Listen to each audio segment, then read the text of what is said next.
Welcome to Ecclesia Principles, a biblical strategy for believers to engage in God's design for government with Ray Eppard.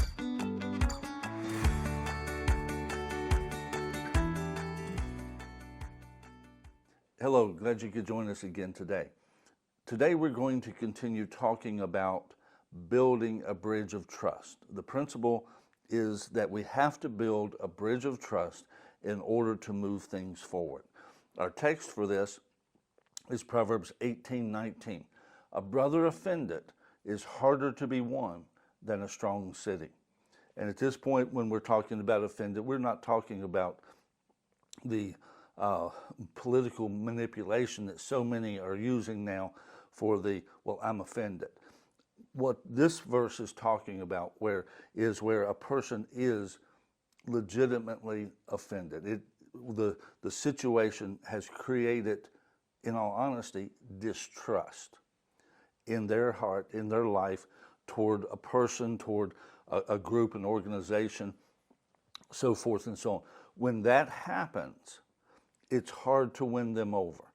So many people in life have had bad experiences that cause them to not engage or interact. Either there's some people who have had problems with churches, they've had problems with certain types of people, and by that I mean it can be ethnic groups, it can be men, it can be women, so forth down the line. And those bad experiences create that offense, and they're hard to win. And if you would, it creates a chasm between them and between us. And if we're going to fix the problems that we're dealing with in our world, we have to build a bridge over that chasm. We have to build a bridge where we can connect us and them so that it can reach, so that there can be movement across. And we've also stated in Matthew 24:12, Jesus made the statement that because lawlessness will abound, the love of many will grow cold. You see, the point that lawlessness plays in this, because love and trust go together. When you love someone, you have a certain level of trust. If you would, when you have a level of trust, then it opens the door to love somebody. Now, on the flip side, you can love someone, but if they break trust, then that ability to love is diminished. And the breaking of trust is the lawlessness, if you would. And by this, it's not talking about state, federal, or local law, even though that would be a part of the mix. But there are things that we all kind of understand that are right. It's wrong to lie to people. It's wrong to steal from people. It's wrong to do people wrong. Those things, and when they happen, that creates a level of distrust. If someone tells us something and misleads us, they bear false witness, they lie, then at that point, our level of trust goes down, and also how much we like them goes down. All of that is affected by that, and it goes back to this lawlessness. See, one of the reasons that we have so many of the problems that we have in our society today is that increase in lawlessness. The increase, and we'll go ahead and mention really what's created it. This whole concept that everyone has their own truth. What that basically translates to is there are no rules. Everyone has their own rules. No, there are certain basic rules. I love what Stephen Covey says in his book, 7 Habits of Highly Effective People. He says that the laws of human interaction are as fixed as the laws of nature. But so much of our culture today is trying to rewrite the rules of human interaction. They're trying to change them. And basically what they're trying to do is they're trying to change gravity. It just don't work. And because of trying to create that situation of everybody has their own truth, everybody has their own law, everybody has their own rules, what that creates is a society that is so splintered, so dissected, that has a distrust across the board because nobody's following the rules. Nobody is following the natural laws of human interaction. And because they're not, love is growing cold, trust is diminishing, and it makes it virtually impossible to solve a problem.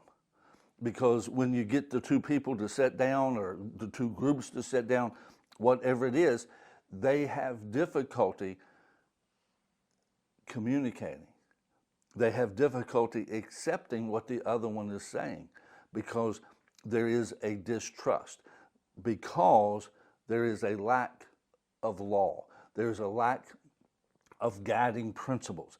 And that's one reason we're talking about these ecclesia principles.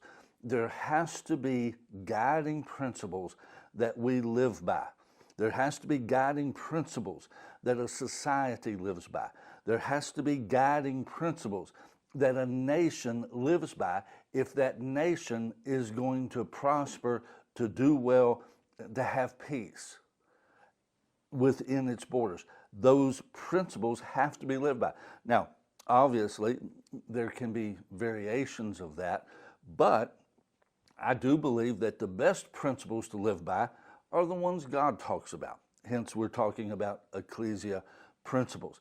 Now, trust, we said last time, is the super glue that holds all relationships, all systems, all communities and nations together. And now, why is that? We've talked about the components. You know, a person offended, a brother offended, is hard to win. Lawlessness diminishes love and trust. You see, trust undergirds all agreements. See, the bottom line is it's hard for me to come into an agreement with you if I don't trust you. It's hard for you to enter an agreement with me if you don't trust me. We have to increase the level of trust if we're going to reach agreements.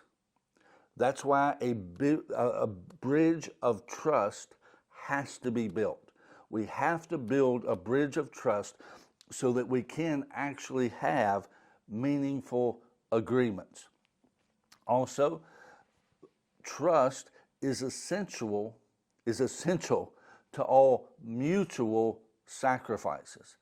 See, the bottom line is if something's calling on me to sacrifice, but I don't know if anybody else is. If everybody else is just going to seek their well-being, then there's no mutual sacrifice there. Or it might be that somebody's willing to, but I don't have enough trust that they will. It's going to make me hesitant to enter into that sacrifice. And you see, there are things in life that are only achieved if you're willing to sacrifice. We're trying to have a world that doesn't have to sacrifice anything to achieve something. That is not the real world. But it is hard to have mutual sacrifice in places where there is no trust. We have to build trust so that we can have mutual sacrifice to accomplish great things and things that are greatly beneficial to us as individuals and collectively as a society. Now, all emotional commitments are built on trust. Again, in the family, husband and wife, those relationships, they have to be built on trust. Because at that point, each one has things that they have to do. The endeavor is really to build up the whole family. There are different commitments, different abilities, and different sacrifices that each one makes. But in there, if that trust is violated, if the trust is violated, either through, obviously, the easiest one to recognize is sexual impurity, an affair or something like that, then the distrust, that at that point, it's the one that's doing that it's about me. It's about me. I need to take care of me. And the family is not the priority. But at the same time, it can happen in other areas that a person is just selfish. They are all about themselves. It's focused around them. They're the ones that have to be happy in the situation, even if others are not. And again, that destroys the trust level, because at that point, I don't know what they're going to do in that situation. That person may just choose what's best for them and not what's best for us. That diminishes the trust level. It actually diminishes the ability of that family to move into a positive direction. And see, now here's something that the Bible tells us, in the description of love in 1 Corinthians 13, it says that love suffers long and is patient, is kind. It does not take account of evil. You see, it's much easier to do that. It's easier to have a willingness to suffer wrong and to sacrifice for someone else when you trust them. That situation, whatever happened, whatever that wrong was, that's not them. That's not their character. That's really not their track record. That was a moment of weakness. That was a stumbling and falling type of situation. When a level of trust has been built up, it's easier to forgive and move past that. If that bridge has not been built and that wrong takes place, then it becomes extremely difficult to forgive. It becomes extremely difficult to move on past that. Now, this is another key thing that trust is so important in regard to. And we're using more personal and family type illustrations, but the bottom line, a nation is very much like a family. It's just a lot bigger. And it is the depth to which any conversation or relationship can go is determined by the level of trust in that relationship, the level of trust within that conversation. Trust determines on what I'm willing to tell you, what I'm willing to share with you, how much of me, the inner conversations that all of us have with ourselves, we're more willing to share those inner conversations with some people than we are others. And that affects the depths of that conversation. And sometimes that information is critical to actually having a solution to the problem. But if the level of trust, if the bridge is not strong enough, then it keeps that conversation from going to the level that it needs to go to. And so the solution isn't able to be found because the trust level isn't strong enough, which prohibits the conversation from going deep enough to actually be able to solve the problem. Trust does create a bridge. We have to build that bridge of trust. God bless you. See you tomorrow.